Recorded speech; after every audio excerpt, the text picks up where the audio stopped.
Bonjour les amis, demandez et vous recevrez. La question, c'est pourquoi je demande? Vous savez, bien souvent, je demande, savez-vous pourquoi? Parce que je ne sais même pas ce que j'ai.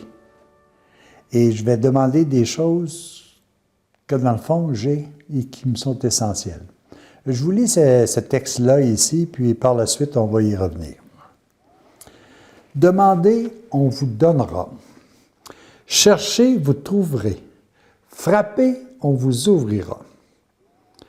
En effet, quiconque demande reçoit, qui cherche trouve, et qui frappe, on ouvre.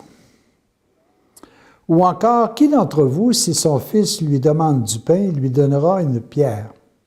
Ou s'il demande un poisson, lui donnera-t-il un serpent? Si donc vous qui êtes mauvais savez donner de bonnes choses à vos enfants, combien plus votre Père qui est aux cieux donnera-t-il de bonnes choses à ceux qui le lui demandent? C'est important d'abord de voir un premier aspect, comme je vous le mentionnais un peu au tout début. Bien souvent, on demande des choses parce qu'on n'a jamais fait l'inventaire de ce que l'on a gratuitement. Et si on prenait le temps de s'asseoir puis d'écrire juste ce que l'on a qui nous est donné gratuitement. Et là, je peux parler de quelque chose qui sont à l'extérieur. On va dire on a de l'air, on a la forêt, on a des fruits des champs, on a le soleil, on a une foule de choses. Ça nous est donné gratuitement. Il n'y a personne qui... On n'ose même pas demander d'avoir de bons fruits dans les champs. On n'ose même pas demander d'avoir du bois pour nous chauffer, pour nous construire. On n'ose même pas demander de l'air pur. Mais tout ça nous est donné gratuitement. Est-ce qu'on le gère convenablement? Ça, c'est une autre affaire. Mais c'est là. Et ça nous est donné gratuitement. Mais il y a aussi bien d'autres choses. On a à l'intérieur de nous des choses extraordinaires. On a des sentiments, on a de la vérité, on a de la vie, on est vivant.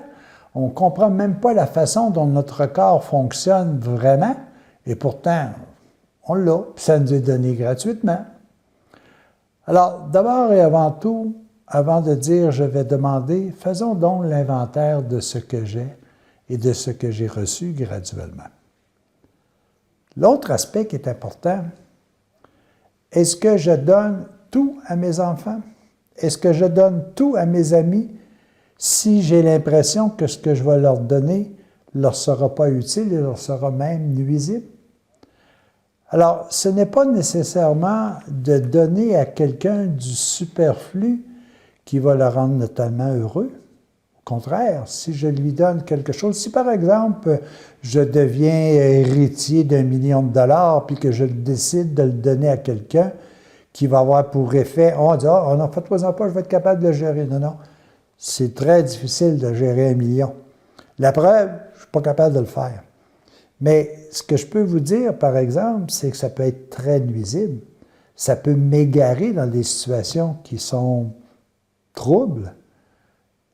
Ça a tout simplement comme effet de m'éloigner.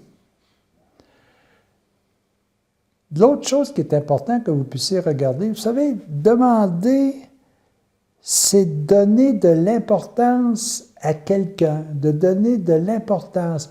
Quand je demande quelque chose à quelqu'un, j'établis avec cette personne-là un pont.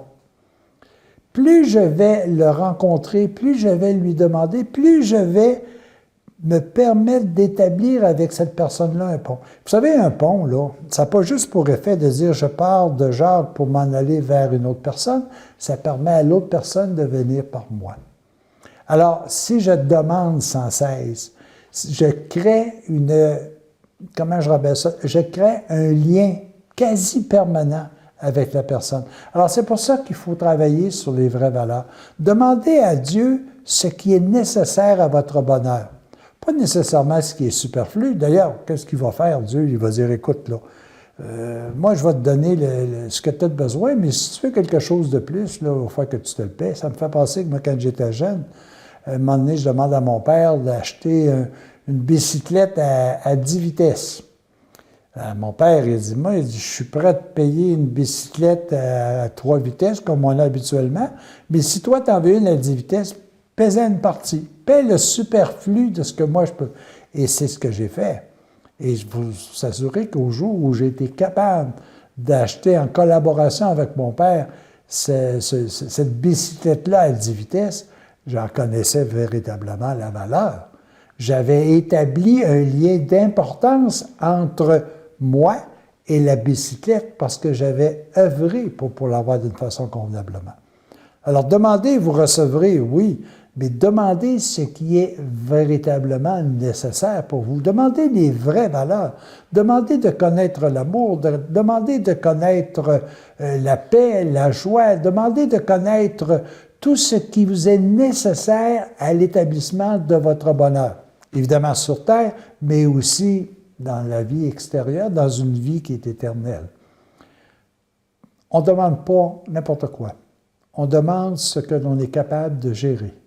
On demande ce qui nous est utile pour nous et pour ceux qui nous entourent. Alors ça, c'est excessivement important. Et puis à chaque fois, c'est comme ça. C'est sûr que si je ne demande pas, je ne recevrai pas. Mais si je demande les choses qui sont nécessaires pour l'établissement de mon bonheur et de ceux et celles qui m'entourent, je vais l'avoir, soyez-en sûrs. Et plus je le demande, plus j'établis un pont avec la personne qui peut me donner cette solution-là.